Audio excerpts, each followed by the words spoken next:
Where does God come from? This is an old question. I used to get it a lot in Russia. Who created God? Where does God come from? And Richard Dawkins uses it as the centerpiece of his book. And he thinks that deals with the God question. If you claim God created the universe, you must be able to ask who created God, and then you ask who created the God that created the God that created the God that created the God. It goes on forever, so it's nonsense. So let's forget about God and play football. This is childish, folks. Think about it.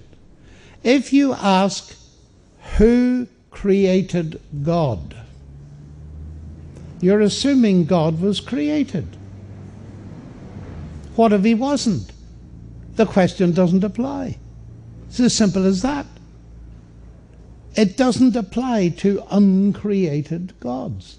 And the claim of the Bible is that God is eternal. He wasn't created. So the question simply doesn't apply to him. That's point number one. Secondly, I said to Richard Dawkins publicly, and you can see it in my debate with him, it does apply to created things. So let me ask you, you believe that the universe created you. So let me ask your question, who created your creator? I've waited 10 years and had no answer. Now, philosophically, this question really is, do the questions go back forever? And they don't on either side. My atheist friends tend to stop with mass energy, the multiverse, or nothing, as I've explained. I stop with God.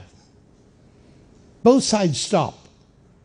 So I repeat, the question, who created the creator, or where does God come from, is a meaningless question because it only applies to created gods, and none of us believe in those anyway. Or we shouldn't, if we've any sense.